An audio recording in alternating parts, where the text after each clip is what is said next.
Sudah? Kita bahas Isra Mi'raj dari sudut pandang filsafat ya. Saya mau nulis di papan tulis males, jadi saya tulis di kertas saja.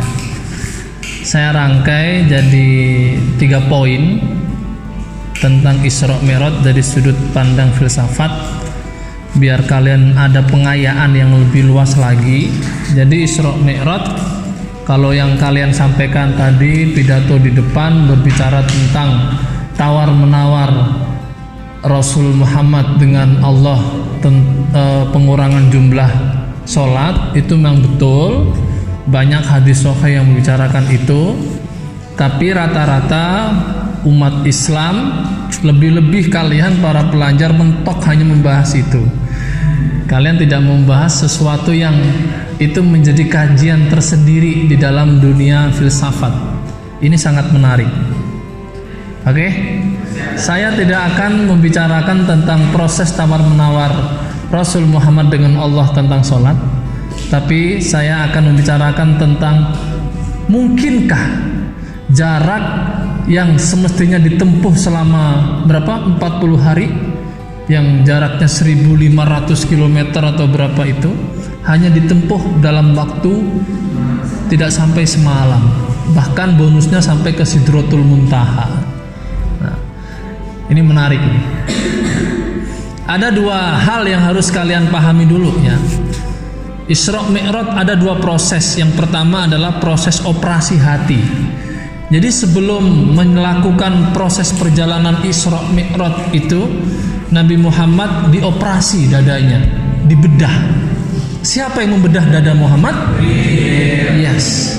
Oleh malaikat Jibril dibersihkan hatinya. Artinya apa? Ini semiotika, ini simbol, ini metafor. Artinya apa? Kalau kalian ingin cepat doa kalian dikabulkan oleh Allah, bersihkan hatimu. Ketika hatimu bersih, itu akan satu frekuensi dengan Allah.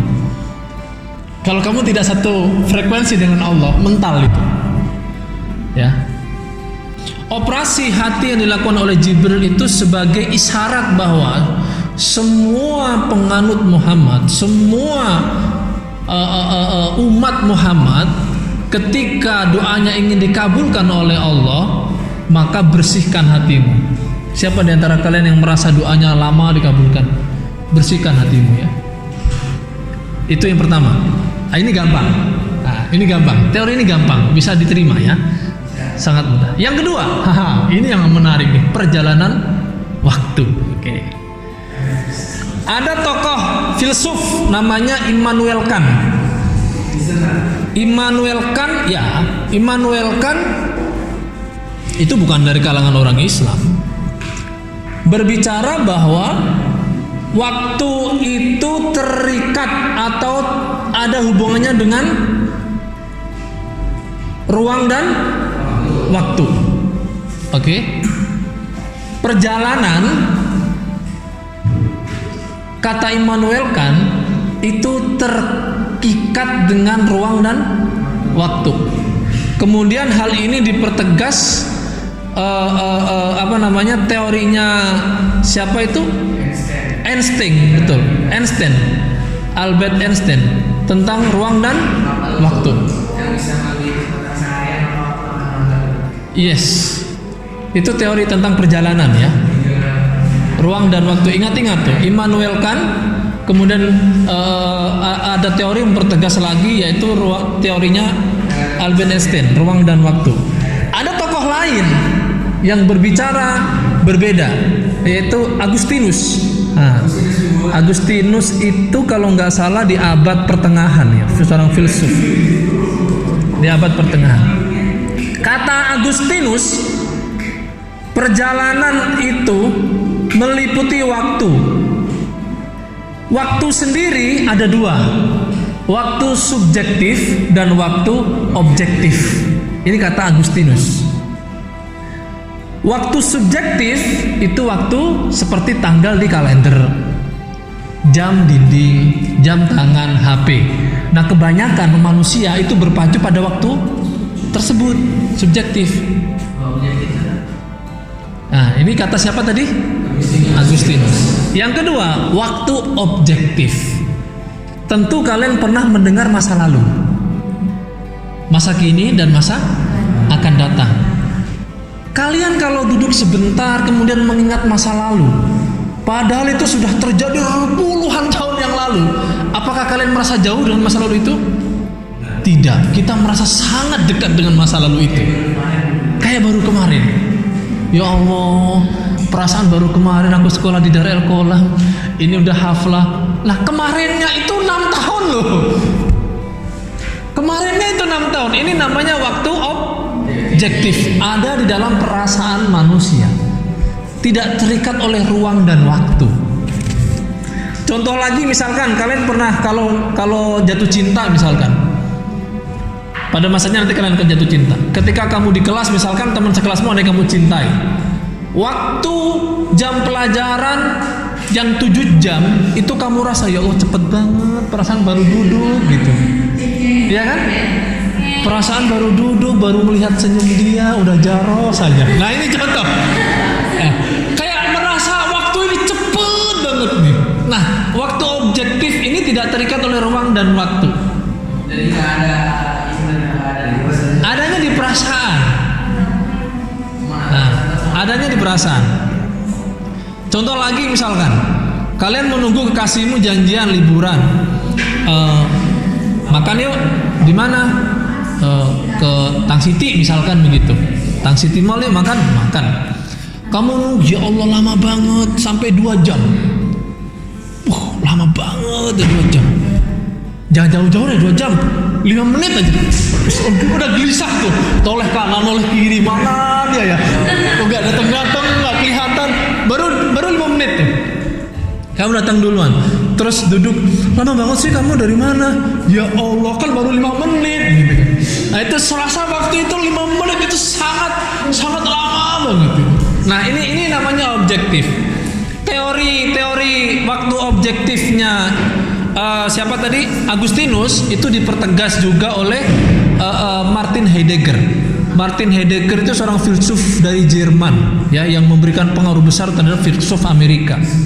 Martin Heidegger itu yang punya teori eksistensialisme.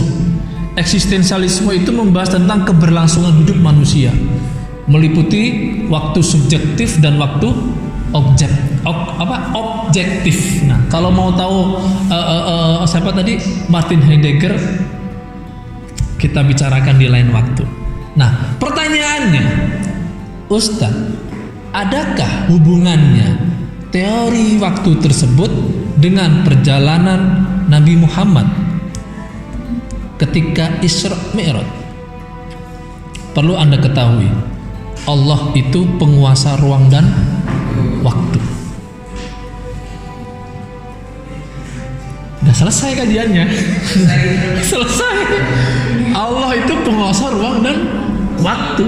Kapanpun kehendaknya, saat itu juga akan terjadi. Contoh, kalau kamu pengen tahu kedahsyatan kekuasaan Tuhan yang meliputi ruang dan waktu ini, coba kamu diam sejenak, kamu pikirkan kenangan yang terjadi minimal 3 tahun yang lalu.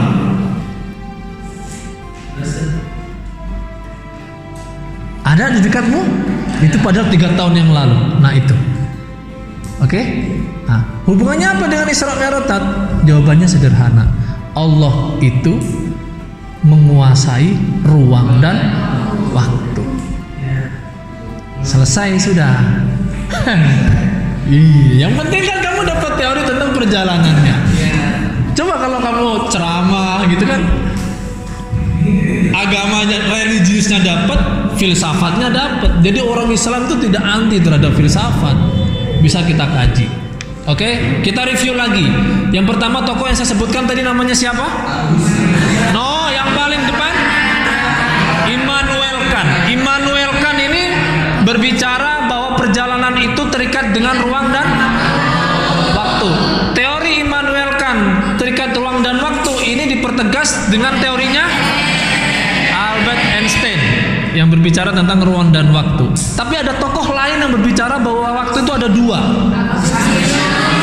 Agustinus, yaitu waktu subjektif dan waktu objektif. Waktu subjektif itu meliputi contohnya tanggalan di kalender, jam tangan, jam dinding, jam yang ada di HP.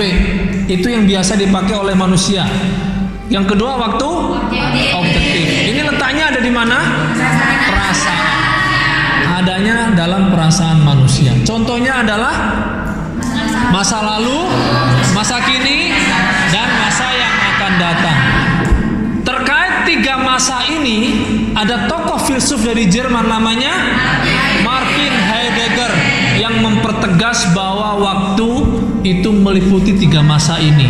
Kemudian apabila kita bicara lebih luas lagi, teori Martin Heidegger ini merujuk kepada teori eksistensialisme. Apa hubungannya teori perjalanan ruang dan waktu itu dengan Isra Mi'raj? Allah itu menguasai ruang dan waktu. Mau dipersingkat lagi, Allah menguasai segalanya. Wallahu a'lam bishawab.